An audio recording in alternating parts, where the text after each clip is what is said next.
Գիտեիք, որ Հայաստանի ամենահեռավոր քաղաքներից մեկը՝ Մեղրին, գտնվում է Երևանից 373 կիլոմետր հեռավորության վրա, Իրանի Իսլամական Հանրապետության սահմանին։ Հայաստանի միջնադարյան ճարտարապետության պաշտպանական կառույցների մեջ իր մեծ հատակագծային ծավալային հորինվածքով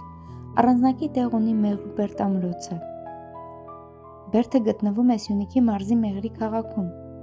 Տեղակայված է քաղաքի մեծ թաղի հյուսիսային կողմում, լեռնաշղթաների դժվարամատչելի գագաթներին, պայտաձև ընդգրկելով բնակավայրը, ապահովելով քաղաքի հուսալի պաշտպանությունը հյուսիսային, արևմտյան և արևելյան կողմերից։ Բերդի կառուցման ճշգրիտ ժամանակը հայտնի չէ։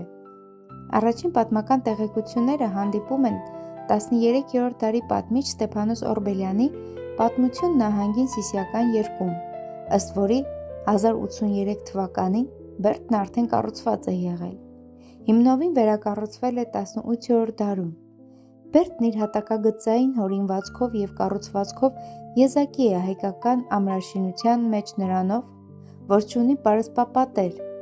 դրանց փոխարինում են լեռնաշղթաները, և հրազենի կիրառման հնարավորության շնորհիվ բնակավայրը գտնվել է որոշակի հեռավորության վրա։ Մեղրու բերդը բաղկացած է 6 աշտարակներից։ Իրենց հատակագծերով բերդի աշտարակները երկու տեսակի են՝ ուղղանկյուն և կլոր։ Ուղղանկյուն հատակագիծ ունեն 2, իսկ կլոր հատակագիծ 4 աշտարակները։ Կլոր հատակագծով աշտարակներից 3-ը տեղադրված են արևմտյան,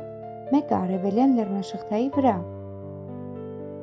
Դրանց հատակագծերը կանոնավոր շրջանագծեր են 5,5 մետր արտաքին տրամագծով և պատերի նույն հաստությամբ 1 մետր։ Մուտքերը հյուսիսային կողմերից են։ Հրակնանետերի բացվածքները ունեն ճառագայթաձև դասավորվածություն։ Ուղղանկյուն հատակագծերով 2 աշտարակները գտնվում են մեկական լեռնաշղթաների վրա։ Դրանց երկարությունները գրեթե նույնն են՝ 10,20 մետր